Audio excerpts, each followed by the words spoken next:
uDr Khumalo inkakha yeKaizer Chiefs neBafana Bafana wabelane ngengxoxo abenayo no-Osuna Police mayelana nentshisekelo yeKaizer Chiefs ngaye.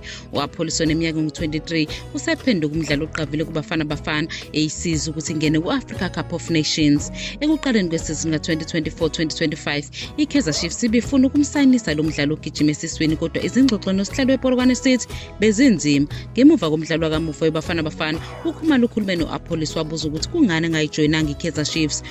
Khumalo uthe u-Police wachaza ukuthi ufuna ukukhula njengomdlali futhi mhlawumbe abhekane nezinselele ezintsha. Khumalo ucabanga ukuthi u-Police angabe ingxenye enhle yeKaizer Chiefs. Umqeqeshi wePolokwane City uPhuthi Mohafi ukholwa ukuthi iqembu lakhe alisabukelwa phansi ngamanye amaqembu kuBetway Premiership. Njengamanje basendaweni yesithathu kuBetway Premiership, iPolokwane City sesimeni semidlalo emihlanu ingahlulu osekunakwe iwona wonke umuntu.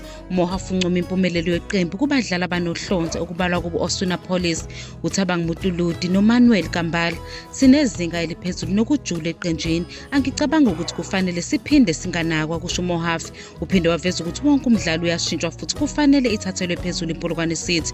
uMohafi uthumela umyalezo kulabo abambukela phansi ethi lokhu kunomthelelo omubi ekusebenzeni kweqembu. Umdlalo olandelayo wePolokwane City izodlala neSuperSport United ngoJanuwari 17. I-Orlando Pirates ingasibuyela esiqongweni seBetway Premiership uma ihlula iCape Town City ngoLwesithathu. Amabhakabhaka agcina ifomu yawo eqinile ngokunqoba ngo-3-0 iqembu lase-Ivory Coast i-Stade Abidjan kwe-CAF Champions League ngomgqibelo. Ngemuva kokwehlulwa kwe-Al Ahly ngo-1-0 i-CR Belouizdad, iPirates isiqhwakele eqoqweni layo njengoba sekusele imidlalo emibili ukuthi idlalwe.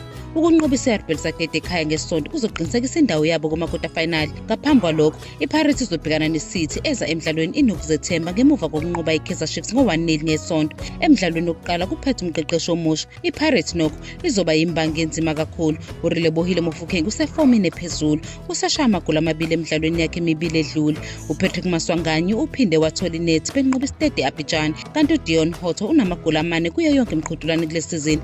iPirates isiwina imidlalo eyisishiyagalolunye kweyishumi yePremiership kanti ilandela iSundowns ngamaphuzu 3 nje vo, inomdlalo owodwa esandleni. Ukunqoba iCity kuzoyibuyisela isiqongweni seligi. iCity yagcina ukushaya i-Orlando Pirates ngo-2-1 ngoJanuwari 7, 2023. uHotto eshayile iPirates igoli ngaphambi kokuba amagoli kaJoan Zapata noDarwin Gonzalez aguqula umdlalo.